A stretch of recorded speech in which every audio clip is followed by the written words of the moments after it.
جاب رمضان بعد مويه جاب أي يا بي أرما يا بدين ما أرما أرجتني وأنا ما أقول أرجتني باي أنا ما قد سيسر قاواك أيو ميلا لا أجي سنيرتو جلك أبرة جولا بولتي تانية تنا مجتشي ورا شيمبر هجتو أكدت إن فيديو شي ورابا إيش تتابعتو أرجتني وسيري جيران جتشول أيو شيني بوس بالبلا هركان قبضو وما يو هركان قبضو جتشول شانتا بيا فيديوتين أفتي شانتا تقوف شي بيتشا لفمتي كان أرجتان كان جتشول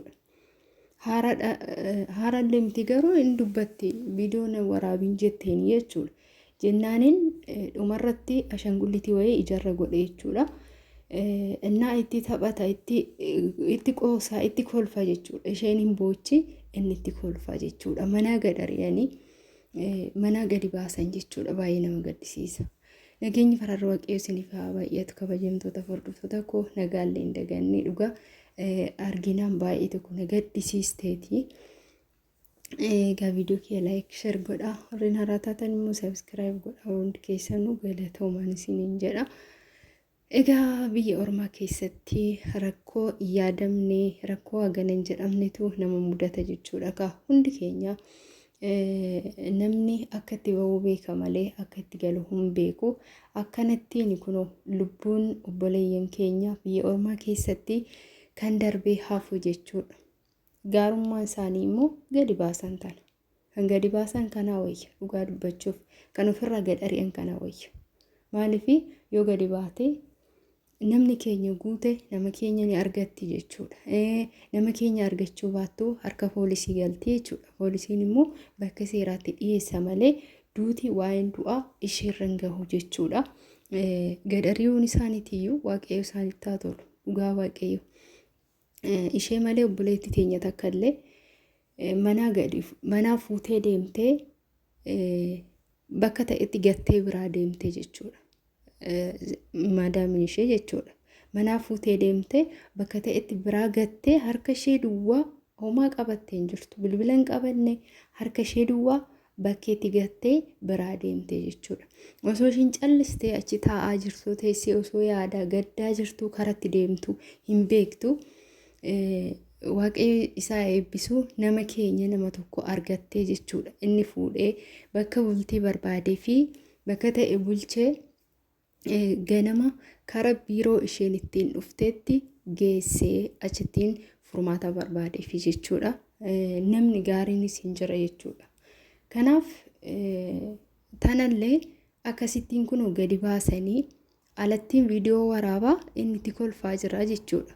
Ishiin bo'aa jirti inni viidiyoo waraaba. Callisii jedhaan jechuudha. Dhugaa nama gaddisiisu garuu ilmoo namaatirratti akkasittiin yoo isaan ashoofanii dhugaa baay'ee nama gaddisiisa. Nuunuu nama ta'anii nuunuu qulqullaa'anii jiraatu garuu nurratti isaan immoo nu tuffatu jechuudha.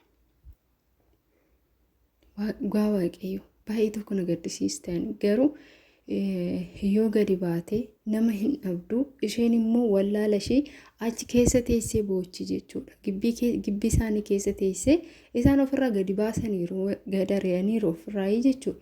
Isheen immoo achuma teessee bo'aa jirti jechuudha. Bo'icha dhiistee karaarratti osoo gadi baatee nama hin dhabdu dhugaa dubbachuuf nama hin dhabdu. Nama kaanillee dhabdu poolisiidhaan qabamti. Poolisiin immoo bakka seerattitti ishee geessaa yookaan immoo maatuma saniyyuu ishee isaan gaafachiisan malee meedarratti haftu jechuudha. Isheen immoo achuma teessee taa'aa jirti. Garuu dhumni ishee maal akka ta'e waaqayyo haa beeku. Uumaan taatu waaqayyo ishee wajjin haa ta'u.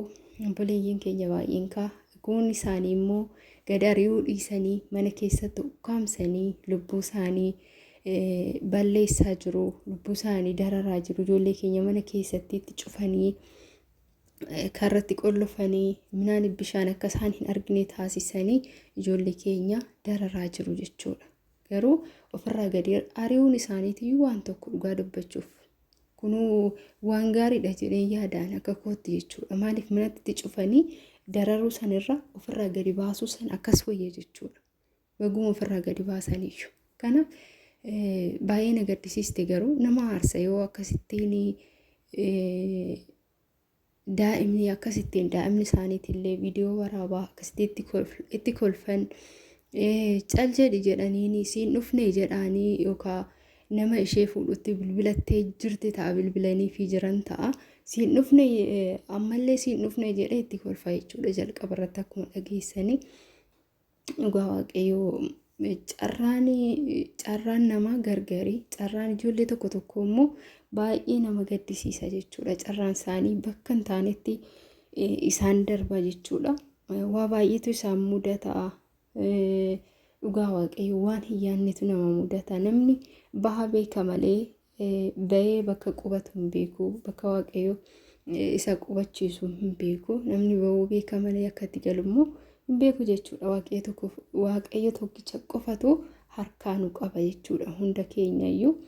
Egaa obboleewwan koo bakkuma jirtanitti waaqayyo isinaa eeguun isiniin jedhaa. Warreen rakkina keessa jirtanis warreen immoo nagaarra jirtanis bakkuma jirtanitti waaqayyo isinaa eeguu bahanii gala dadhabuullee waaqayyo nu haa oolchuun jedha. Dhugaa dubbachuuf baay'ee nama gaddisiisa. Maaliif ofirraa gadi ari'uun isaanii dhugaa waaqayyo ana gadi baasuun isaanii ofirraa dhugaa ani na gammachiise. Maaliif osoo mana keessatti cufanii osoo ajjeesanii namni isheedhaaf gahu hin jiru jechuudha. Maaliif bilbila harkaan qabdu homaa harkaan qabdu jechuudha. Akkuma kaleessa viidiyoon isinii waraabe obboleettii keenya heerumtee ji'a sadaffaatti biyya Saa'udii deemtee achittiin immoo manatti cufanii mana keessatti cufanii booda lubbuu ishee dabarsanii jechuudha. Kunuyyuu hin jira waan ta'eef baga ofirraa gadi baasanii jedhan. Dhugaa dubbachuuf eega isaaniif hin taane gadi baasuun isaanii waan gaariidha jedheen yaada. Baay'ee tokko nama gaddisiisa dhugaa dubbachuuf viidiyoo kaleessa irratti illee baay'ee tokko gaddonni nama cabsuudha. Haati ishee dubbattu abbaan manaa ishee akkasittiin boo'u baay'ee nama dhukkuba jechuudha. Baay'ee nama gaddisiisa. Mucayyoon kana fakkaattu yoo akka baateetti haftu hawwiin isaanii yoo karaatti hafu baay'ee nama gaddisiisa jechuudha. Kan jiru homaan ta'u kan jiru ni jiraata jireenyi itti fufa jechaa jechuudha. Kan du'etu bada waan ta'eef waaqayyo lubbuu ishee haa maaru. Haadha isheef immoo waaqayyo jajjabina haa kennuufi. Oma gochuun hin danda'amu bichaa baay'ee nama gaddisiisa baay'ee nama dhukkuba. Isiniin jedha kabajamtoota hordoftoota koo bakkuma jirtanitti of eegaa waaqayyo isinaa eeguun isiniin jedha. Egaa viidiyoo kana gadhumaatti daawwadhaa laayik sheer godhaa warreen haaraa taatan immoo sabiskiraayib gochuun na jajjabeessaa. Hundi keessanuu guddaa galatoomaa isiniin jedha. Kan biraatiin immoo haga walitti deebinutti waaqayyo biyya keenya nagaa nuuf haa godhu. Isinillee bakkuma jirtanitti nagaa ta'a.